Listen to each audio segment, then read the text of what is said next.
Olá, hoje é sexta-feira, dia de mais um Você Saúde. Aproveito para te convidar a acessar as nossas plataformas digitais e conhecer tudo o que nós produzimos. No YouTube, @TV Câmara Caraguatatuba e no Instagram, @TV Câmara Caraguatatuba e Câmara Caraguatatuba.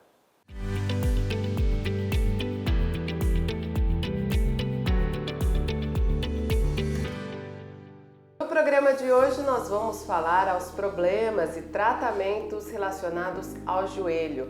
Eles que são uma das maiores articulações do nosso corpo e são formados pelo fêmur, tíbia e também pela patela. Por conta disso, os joelhos também são muito solicitados no nosso dia a dia. Então, para falar desse assunto com a gente, ele que é especialista em tratamento do joelho, o Dr. Danilo Soares Divino. Doutor, seja muito bem-vindo ao Você Saúde. Obrigada por atender o nosso convite. Não, eu que agradeço. Muito obrigado pela oportunidade. Fico lisonjeado pelo convite. Eu gosto bastante de falar, de tratar, mas de falar sobre o joelho. É o meu dia a dia, é o que eu faço cotidianamente. E é um privilégio, é um prazer estar aqui para bater esse papo com vocês. Doutor, eu gostaria que o senhor explicasse pra gente, que a gente começasse explicando como funciona o joelho, qual que é a função dele, como é a formação dele. O joelho é uma articulação do nosso corpo, uma articulação das grandes articulações do nosso corpo. Ele é formado, como você disse agora há pouco, basicamente pelo fêmur, pela tíbia.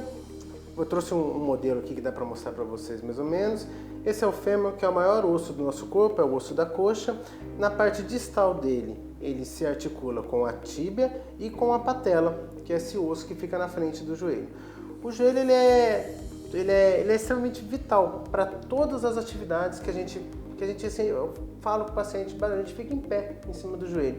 As articulações de carga, quando elas adoecem, elas causam em si mais sofrimento para o paciente.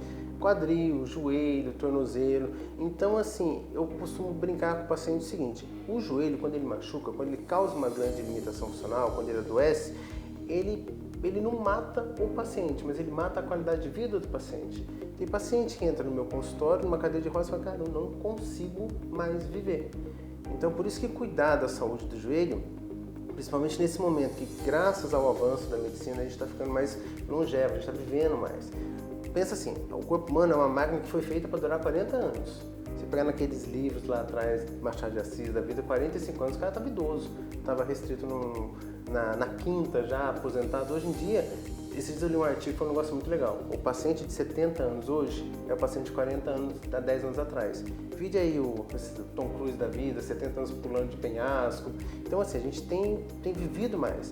E eu falo, o importante não é viver até os 95, é como vai chegar aos 95. E cuidar do joelho aos 30 diz muito sobre como ele vai estar lá nos 95 anos. Isso é muito importante. E como a gente falou também, ele, por ser essa grande articulação, uma das maiores do nosso corpo, a gente exige muito dele. Então é muito comum, digamos assim, que ele também sofra com muitas lesões. Quais são as lesões mais comuns que que a gente costuma apresentar? A gente divide o joelho em duas classes. Quando eu olho o joelho, eu divido ele em duas classes de lesões.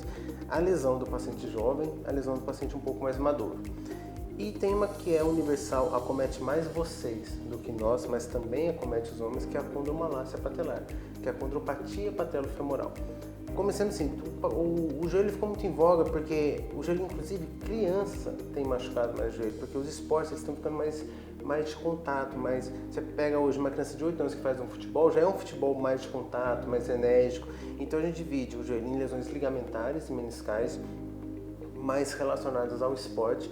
Logicamente, uma pessoa pode machucar o joelho, torcer o joelho descendo um ônibus e fazer uma ruptura do ligamento cruzado anterior, mas é mais comum que essa ruptura aconteça num jogo de futebol, que tenha contato.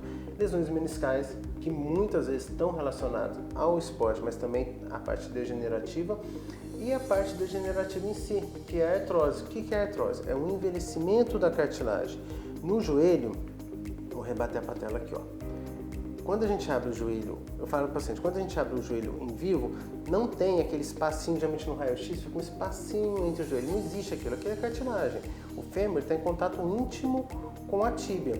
Essa borrachinha que aparece aqui, ela é o menisco. ela funciona, tem várias funções, mas a grosso modo é o amortecedor do joelho. Então o fêmur está em contato íntimo com a tíbia. O fêmur tem cartilagem aqui e a tíbia tem cartilagem aqui. Com o tempo, essa cartilagem vai gastando. Isso acontece naturalmente, é inexorável. Todo mundo sofre um desgaste cartilaginoso. Em algumas pessoas, por diversos fatores, ele acontece mais rápido. E esse desgaste, o joelho que é para funcionar como se fosse um sabonete, ele começa a funcionar como se fosse uma lixa e começa a dar um quadro de muita dor. A dor é tão intensa e a limitação funcional tão progressiva que justifica-se o risco de tirar todo o joelho e pôr um de ferro no lugar, que é a prótese do joelho. Então, são duas classes de lesões, as lesões ligadas ao esporte e as lesões ligadas ao envelhecimento. O senhor falou bastante da artrose, né? Falou como que ela funciona, mas no caso, a artrose também ela pode ser hereditária? Pode, boa pergunta. Até respondi isso ontem no consultório. Eu tratei uma paciente jovem e a filha dela tá falando, cuidado, porque assim, a artrose é uma doença multifatorial. O que é uma doença multifatorial? Uma doença que ela é causada por diversos fatores e que é difícil você tratar. Porque quando a doença tem um fator só, você controla aquele fator, você controla a doença. E a artrose não é uma doença, só que eu vejo no meu dia a dia que a parte hereditária tem um componente muito grande ainda nessa doença. O que entra no caso de um espectro de artrose? A parte familiar. E se pensar bem, a gente sabe muito pouco da nossa ascendência. Por exemplo, vou falar de mim. O meu avô, eu não lembro dele. Ele faleceu, eu era muito novo. O meu bisavô, muito menos. Do que seu bisavô morreu? A gente não sabe. Ele tinha artrose, não sei, naquela época se morria mais cedo. Entendeu? Chegou até, então assim, eu falo para o paciente, tem um componente familiar muito grande, tem um componente familiar, tem um componente de estilo de vida, entendeu? Quanto mais ativo for o paciente, quanto mais músculo a gente tiver, menos artrose a gente evolui. Mas isso por si só não segura. Então é estilo de vida, fazer exercício físico, fortalecimento, controle de peso. Uma vez instaurado o processo de artrose, ele é inexorável. A gente não consegue parar a artrose. A gente trata para diminuir a velocidade de evolução. Então, em estágios iniciais, fazer o fortalecimento é extremamente importante. Tomar o remédio para cartilagem. A gente divide a artrose basicamente em 4 graus. São 5, mas o quinto é muito difícil parecer. São 4 graus. Nos 2 primeiros, no grau 1 e no grau 2, a gente institui um tratamento conservador, que geralmente, a gente não pode generalizar nada, mas são pacientes que estão um pouco acima do peso, estão sedentários. Então eu falo, olha cara, vamos começar a fazer um fortalecimento, ganhar um pouco de massa muscular na perna, no quadríceps e tomar um remédio para cartilagem. E a infiltração com ácido hialurônico. A gente joga o ácido dentro do joelho. Qual que é a função do ácido hialurônico? Ele aumenta a quantidade de líquido, faz realmente um efeito de amortecedor ali na articulação mesmo. A gente tem em torno de 4 a 8 ml de líquido dentro, a famosa água no joelho. Porque quando inflama, cresce, aumenta. Por que aumenta? Porque quando inflama a gente produz mais líquido sinovial. Cada vez mais a gente tira menos líquido, porque toda vez que você põe uma agulha no joelho, isso nunca é indelével. Sempre que você invade a articulação, você aumenta a velocidade com que a artrose evolui. Então, hoje em dia, quando que eu faço uma artrocentese? Que é tirar o líquido do joelho, quando o paciente está com muita dor e quando é o joelho que já vai para a artrose. Então, você tem que aliviar a dor do paciente de maneira mais aguda ali. Então, a gente joga o ácido lá dentro, ele aumenta esse processo de absorção, de impacto, ele desinflama, nutre mais a cartilagem, desinflama o joelho e faz com que a gente produza de novo esse ácido um pouco mais, porque nós produzimos o ácido. Com o tempo, a gente deixa de produzir e ele vai envelhecendo mais o joelho. Mas tudo isso é muito importante, mas nada substitui o fortalecimento e nesse processo a perca ponderal, devagarzinho, com calma, nada muito, eu falo assim, cara, nada muito drástico. Isso é uma coisa devagarzinho que você consiga manter, para o seu joelho durar mais. Aí quando chega no estágio 3, 4, eu até estava conversando um pouco aqui, eu falei essa frase que eu acho muito legal. A prótese de joelho ela é a pior cirurgia que existe até ela se tornar a única viável. Nesse momento ela é linda. Ela devolve qualidade de vida para o doente, ela devolve dignidade. E uma frase que eu falo muito no Instagram, nas redes sociais minhas, que eu falo, não é um passeio no parque. Então, tem todo um processo, que às vezes o paciente vem com muita dor e fala, cara, eu vou fazer a prótese e vou sair sem dor. Não é. Para o paciente estar assim, que eu brinco, voando, mais funcional, 6 a 8 meses. Mas ele sai andando da cirurgia, com dor, começa a fisioterapia, é tudo um processo. Eu falo, cara, respeita e acredita no processo. Mas não é um passeio no parque. Quando que eu indico a prótese? Quando o paciente fala para mim, olha, não dá mais. Porque em alguns casos a artrose evolui de uma maneira que não chega uma parte que, cara, eu não consigo. Para mim deu, não tem mais viabilidade nenhuma na minha vida. Nesse momento, a gente indica a realização da prótese. Então isso que eu perguntei da artrose para o senhor, se ela é hereditária, justamente. Por quê? Porque minha avó tem 95 anos, graças a Deus, né? Hoje ainda a tenho aqui, e ela tem artrose. Eu tenho minhas tias que têm artrose também. Então, assim, a gente sabe que varia de paciente para paciente, de histórico, como o senhor disse, né? E é sempre bom a gente reforçar também as coisas, os tratamentos que o doutor falou aqui. Isso varia muito de paciente para paciente, de situação, né, doutor? Mas, aí eu falei, vamos saber aqui também se de fato é hereditário. Exatamente, a artrose ela vai acontecer com todo mundo. O grau que, sua avó tem 95 anos, ela precisou de uma prótese? Não. Então, sua mãe também não. Então, assim, a chance que você precisa ela é menor. Mas, como eu falei daqui a pouco, ela é multifatorial. Eu falo para o paciente, olha, pode ser que você faça tudo certo, chega lá nos 75 anos, você precise de uma prótese. Mas se você não fizer, a chance de você chegar aos 75 e precisar dessa prótese é maior. Então, assim, o que nos cabe é tentar fazer da maneira correta. Mas tem muita coisa aí, genética, hereditariedade, que muitas vezes a gente até não entende muito. Mas é um ciclo de inflamação que a gente tem que quebrar, esse ciclo de inflamação da artrose, que evolui a artrose. É um ciclo complexo, envolve liberação de interleucina, só que basicamente onde a gente consegue atuar é na perca de peso e no fortalecimento. Doutor, como que é feito esse diagnóstico da artrose no caso?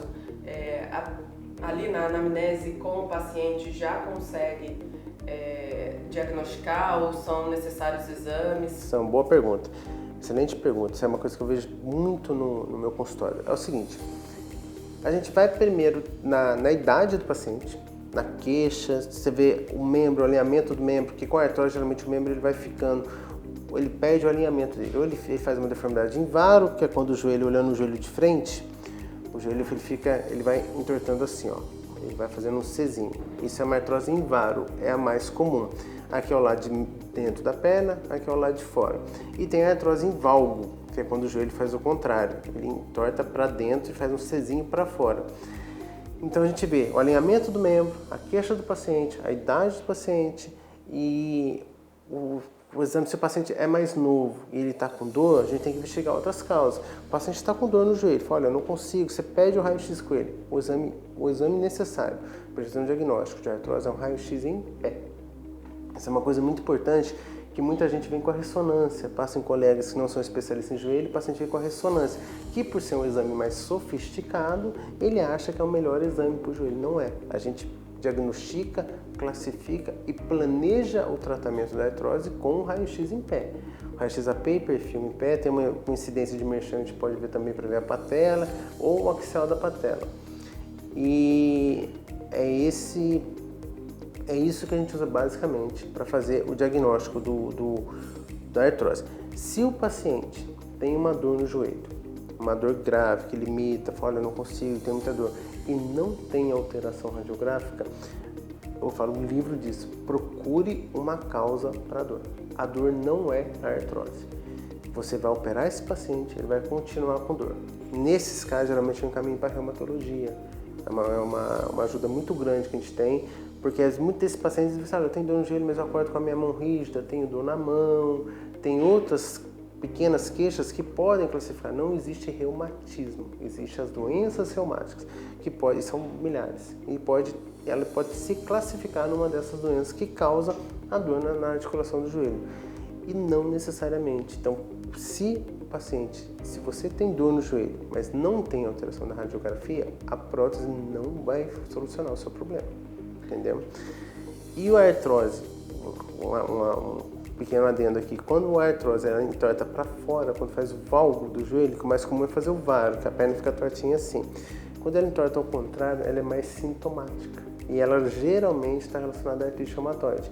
Então, não é porque tem uma doença reumática que não vai se operar o joelho. mas nem sempre. Se não tem deformidade, não é a causa da dor. Tá certo. A gente vai agora para o nosso intervalo, daqui a pouco a gente volta conversando com o Dr. Danilo Soares Divino, ele que é médico ortopedista, especialista em joelho. Estamos de volta com Você Saúde, hoje falando sobre os problemas e também os tratamentos relacionados ao joelho com o médico ortopedista, especialista em joelho, Dr. Danilo Soares Divino. Doutor, agora a gente volta falando um pouquinho sobre o menisco, né? Quais são as lesões mais comuns, tratamentos também para elas? Perfeito. O menisco ele é uma estrutura fibrocartilaginosa que fica entre o fêmur e a tíbia. Ele nutre cartilagem, ele aumenta a configuração articular. O que é isso? O fêmur não é exatamente do tamanho da tíbia. Então, para que não tenha, que ele não saia do lugar, o menisco atua aumentando essa conformidade, aumentando essa adesão entre o fêmur e a tíbia. Mas, a grosso modo, ele funciona como se fosse um amortecedor do joelho. E são duas classes distintas de lesão do menisco. Tem a lesão traumática e a lesão degenerativa. A lesão traumática, geralmente ela é de tratamento cirúrgico. Antigamente a gente tirava todo o menisco. Tinha até uma piadinha boa que falava assim, o bom cirurgião é o que tira o menisco inteiro. Isso há 20, 30 anos atrás a gente foi vendo o que aconteceu com esse joelho sem o menisco. A pressão aumenta muito entre o fêmur e a tíbia e a velocidade de evolução da artrose aumenta demais. Então hoje em dia a gente tenta salvar o menisco. Como é que faz isso? A gente sutura o menisco, a gente dá ponto dentro dele. Mas aí, para que isso aconteça, é importante que não deixe o tempo passar, porque no livro diz o seguinte, são até 3 semanas que o menisco ele é viável, é passível de sutura. Mesmo assim, o menisco é uma estrutura que ela é pouco vascularizada, chega pouco sangue. Onde não chega sangue, não chega vida. Então, pegando o menisco, a gente divide ele em 3 zonas distintas. A gente consegue suturar 2 dessas zonas. Então, dependendo da lesão, eu sempre falo para o paciente, vamos entrar com a sutura na sala, mas eu vou olhar na hora. Importante, um adendo importante. Lesões meniscais são diagnosticadas com o exame físico. Tem que ter uma suspeição. Eu falo, o exame ele não é diagnóstico. O exame, a ressonância, ela não é um exame diagnóstico, ela é um exame complementar. Se você pede uma ressonância, não sabe o que você quer ver, não tem uma suspeição diagnóstica, a chance de você tratar um achado é muito grande. E assim você piora a vida do doente. Então você tem que examinar o doente, tem que ter uma suspeição diagnóstica até para o radiologista. Eu falei, eu suspeito uma lesão no corno posterior do menisco medial. Aí o radiologista que vai laudar o exame, ele olha com mais carinho ali. Ele fala, o ortopedista examinou, ele acha que é uma lesão nessa região do menisco. Vou ver se tem mesmo essa lesão. Porque a ressonância ela não é o padrão ouro. O padrão ouro para se diagnosticar o menisco é a artroscopia. Você tem que entrar e ver. Muitas vezes o paciente vem com a ressonância inocente, mas ele continua com dor, você põe o artroscópio e tem a lesão lá. Então, se é uma lesão numa região propícia, numa zona propícia, uma lesão mais aguda, a gente sutura. O protocolo pós-operatório é diferente. Numa sutura, geralmente o paciente fica de 4 a 8 semanas sem pisar, ganho de movimento controlado do joelho. E assim vai. Se é uma lesão que não é passível de sutura, a gente faz a meniscectomia parcial. A gente tira essa lesão. A gente preconiza tirar o mínimo possível. Quanto mais menisco ficar no joelho, melhor. Entendeu? E quando é uma lesão degenerativa, a gente dá uma chance para a lesão. Não é que não vamos operar, mas a gente tenta levar conservadoramente. Fortalecimento, perca de peso, aquele papo de artrose. Porque se o paciente melhorar, é melhor você não invadir o joelho dele e deixar seguir o caminho natural, que vai ser uma prótese lá na frente. Você acompanha assim, volta daqui 30 dias. Você também não pode largar 6 meses, por quê? Porque a dor que o menisco causa e a limitação funcional faz com que o paciente fique mais parado. Ficando mais parado, ele aumenta o peso geralmente. Aumentando o peso, ele libera mais citocinas inflamatórias, que são liberadas a partir do nosso tecido adiposo. Isso faz com que ele sinta mais dor. Sentindo mais dor, ele fica mais parado. Isso entra num ciclo que não consegue quebrar. Por isso você não pode deixar essa lesão lá, diminuindo a qualidade de vida e a mobilidade desse joelho. Aí nesses casos, em lesões degenerativas, a gente tira a lesão, limpa o joelho, no processo a gente chama de sinovectomia, tira toda a sinóvia que está inflamando o joelho e fala para o paciente, cara, agora é fortalecimento para tentar fazer o seu joelho durar o máximo possível. E desse jeito tentar chegar... O objetivo é sempre, o joelho que já está com uma artrose em grau moderado, ele vai chegar na prótese. E outra coisa importante também, às vezes o paciente chega numa ressonância com o joelho artrósico, com lesão de menisco, a lesão de cartilagem, lesão de ligamento. Se já está numa artrose moderada, a gente não trata isso isoladamente. Você não trata o menisco, você trata o joelho todo, que é a artrose. Então, tratar uma lesão do menisco, ela é importante para que você diminua muito a evolução da artrose e, se ela ocorrer, que ela ocorra mais devagar.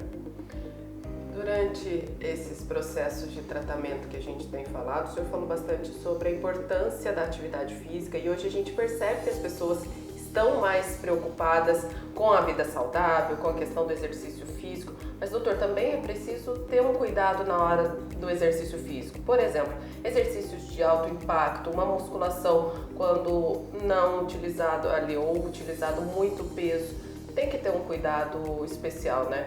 Tem que ter, lógico, é muito importante. O que acontece? Que eu falo sempre, o exercício que nos dá viabilidade, que nos dá longevidade é a musculação, é o treino de força. Quanto mais músculo você tiver, menos as articulações em geral você vai usar. Coluna, quadril, joelho, enfim, é fortalecimento, é isso que dá a nossa longevidade. E os exercícios de alto impacto, eu costumo dizer que eu não tiro exercício nenhum do paciente. Mas às vezes tem que dar uma adaptada, porque eu acho que tem que ter a endorfinação do exercício. O que é isso? O que você gosta de fazer? Eu gosto de correr. Não, para te jogar você não pode correr, você vai jogar tênis. Mas eu não gosto de jogar tênis. Não, mas é o que você pode fazer. Então, numa atividade que é para você relaxar, às vezes você sai de lá mais estressado que você foi. Só que assim, o cara operou, fez um ligamento do joelho, ligamento com menisco. O que eu gosto de correr? Quantos? Eu corro 20 km por dia. Eu falei, não é para isso. Então, vamos pôr uma bicicleta no meio, uma natação no meio, um fortalecimento. Muito importante lembrar, pacientes que jogam futebol, que correm, eles acham que não precisam malhar a perna. Muito pelo contrário, aí que precisa malhar. Quanto mais porque você precisa preparar a musculatura para o esporte que você quer fazer. E o exercício, seja ele de alto impacto ou não, uma vez instaurada a artrose em estágio mais avançado, seria bom diminuir o impacto do exercício. Mas qual que é um alarme muito bom que eu dou nesse momento? Sente dor fazendo? Quando você está correndo, você sente dor correndo, se você sente dor durante a execução do exercício, é um sinal de alarme. Opa, peraí, tem que dar uma adaptada porque não está me fazendo bem.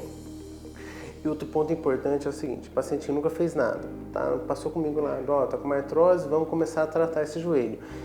No começo ele vai sentir um desconforto, não é para ele desistir da musculação, do treino, do condicionamento físico nesse desconforto, porque isso faz parte do processo. O que tem que fazer às vezes é o seguinte, olha, fez uma cadeira extensora de tal jeito, chegou em casa no dia, está com muita dor no joelho. Passou, continuou o treino, quando foi treinar membro inferior de novo, a cadeira extensora no outro dia continuou tendo muita dor. Chega para o professor, para o personal e fala, esse exercício não me fez bem. Porque ele vai adaptar o exercício físico de uma maneira que te faça bem, talvez troque, substitua por outro que não te machuque tanto, mas não pode parar. Eu falo assim, o importante é não parar. Seja de alto impacto ou não, em casos mais avançados a gente tira o impacto mesmo, porque o paciente ele não tolera. Mas se não tem dor, pode continuar. Eu não tiro o exercício físico, contanto que faça o fortalecimento para isso. Cuidar também da postura na hora do exercício físico. Exatamente, também. Mas às vezes, bem lembrar, às vezes a pessoa vai sozinha, nunca fez nada na vida, vou fazer um agachamento com 50 quilos de cada lado. Aí nesse agachamento já machuca a coluna, por exemplo. Então, assim, eu falo, assim, o personal trainer, o professor de educação física, o fisioterapeuta, ele, lógico, a gente sabe a realidade do país, não é todo mundo que pode, mas quem pode pagar tem que ter alguém ajudando do lado, porque o olhar é completamente diferente. O treino rende mais. Às vezes, se você estiver com um professor, com um fisioterapeuta, com um professor de educação física, com um personal ali, às vezes, se treinar 2 vezes na semana é melhor do que treinar 6 vezes. O senhor falou a respeito agora da cartilagem e o envelhecimento da cartilagem também, a gente conversou bastante aqui durante o programa. Tem alguma coisa que pode ser feito para prevenir esse envelhecimento da cartilagem, para retardar isso? Tem, basicamente sim, o que a gente faz é tomar remédio para cartilagem, um cômodo protetor, parece que ele não está fazendo efeito, mas está. O exercício que a gente falou bastante aqui e a infiltração. São basicamente, a gente ainda não criou cartilagem. Eu até brinco o seguinte, graças a Deus que não criou, entendeu? Senão 14 anos da minha formação vai embora, porque a gente tem que fazer uma outra faculdade para aprender a tratar disso, porque Mas vai chegar. Isso inexoravelmente vai chegar um momento que nós vamos criar a cartilagem. A gente ainda não criou. A gente tem estruturas, tem procedimentos que mimetizam a cartilagem. Não tem as mesmas propriedades e não funciona igual. Então, por isso que hoje em dia quando envelhece, quando machuca tanto, envelhece a tal ponto que a gente tira e põe um de ferro no lugar. Mas então a gente tenta manter por mais tempo viável a cartilagem que está lá. É remédio para cartilagem, o paciente geralmente deixa de tomar porque ele acha que não está fazendo efeito. Ele não é que nem um anti-inflamatório que você toma 2, 3, 5 dias e sente uma dor mais aguda. Qual que é o problema do anti-inflamatório? Machuca o rim e machuca muito o estômago. Então você não pode tomar de maneira crônica isso. A primeira causa de insuficiência renal no país é a diabetes. A segunda é o uso do anti-inflamatório. Então, sabe aquela vozinha que toma diclofenaco faz 6 meses? O rim dela, uma hora ela vai parar por causa disso. Por isso que a gente não lança a mão desse tipo de medicamento. Então, o conto protetor que o paciente acha que não faz efeito, a infiltração, muito importante. O tempo de infiltração varia muito de caso para caso. Tem casos que é anual, tem casos que é a cada 6 meses. Eventualmente, em casos mais graves, pacientes mais jovens, pode até encurtar esse tempo e manter uma vida mais ativa. A prótese, para a gente finalizar, doutor, o senhor falou que leva um tempo aí de recuperação, né? Mas como que é esse processo de recuperação de um paciente que coloca a prótese do joelho? Boa pergunta. A prótese, assim, uma coisa, esclarecer uma coisa, a prótese não tem rejeição, não existe rejeição. O que não pode ter é infecção pós-operatória. 2% das infecções das cirurgias no mundo, não é no Brasil, não é no mundo, infectam. Então a gente toma o máximo cuidado possível para que isso não ocorra. E graças a Deus, a maioria das vezes não ocorre. Então, assim, uma vez fez a prótese um dia, o paciente às vezes ele vai para a UTI, não costuma ir, mas assim, não é uma rotina, mas toda cirurgia de prótese tem uma UTI reservada, porque pode sangrar bastante e tudo mais. Depois ele fica com dreno, então de 24 horas, às vezes não precisa, a gente tira o dreno, o paciente já começa ele sai no outro dia ele começa a andar. É importante que ele pise, diminui a chance de ter uma trombose, diminui a chance. E o joelho, se você depois de qualquer articulação, mas se você operar o joelho e deixar ele parado, ele vai fibrosar. O negócio chama artrofibrose. Depois ele não mexe.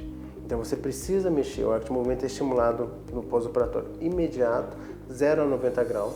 Entendeu? Eu vou pôr a prótese, vou conseguir dobrar o joelho que não dobrava lá atrás? Não, não vai. Não é para isso. A função da prótese é que você dobre 90, 100, 110, já estou muito satisfeito, que você levante sem ajuda, que você ande sem ajuda e que você volte a fazer as suas atividades do dia a dia. Aí o paciente volta em torno de 2 semanas, eu costumo dizer que é só para dar a benção, só para ver se está tudo certo, para olhar a ferida, ver como é que está. Eu tiro o ponto com 3 a 4 semanas e com 2 semanas já começo a passar a fisioterapia. Ganho de movimento, e eu ontem até falei isso com o paciente, veio com o acompanhante, eu falei assim, estiquei o joelho dele, fiz até um pouco de força, ele falou, é isso, porque se você ficar no arco de movimento que você não sente dor, você também não ganha. Então a fisioterapia faz sangue, suor e lágrimas. Quanto mais dor o paciente aguentar no pós-operatório imediato e no pós-operatório subsequente, mais funcional ele fica. Tem um estudo que fala o seguinte, quando o paciente ele sabe, o paciente pergunta, vai doer? Eu falei, vai doer. Aí o paciente brincou com essa, eu podia dourar um pouco mais essa pílula, né? Eu falei, não, tem um estudo que fala o seguinte, se você se prepara para a dor, você lida com ela mais fácil. Tem um estudo que fala assim, o paciente todo dia ele andava, depois de uma prótese de joelho, que ele ia no ponto de onde encontrar com a esposa. Ele sabia que ia sentir a dor e a recompensa era encontrar com a esposa. Ele ficou funcional muito mais cedo do que um paciente que não andava, que não tinha o estímulo, que não aceitava bem a dor. Então eu acho importante ter informação, saber do que se trata.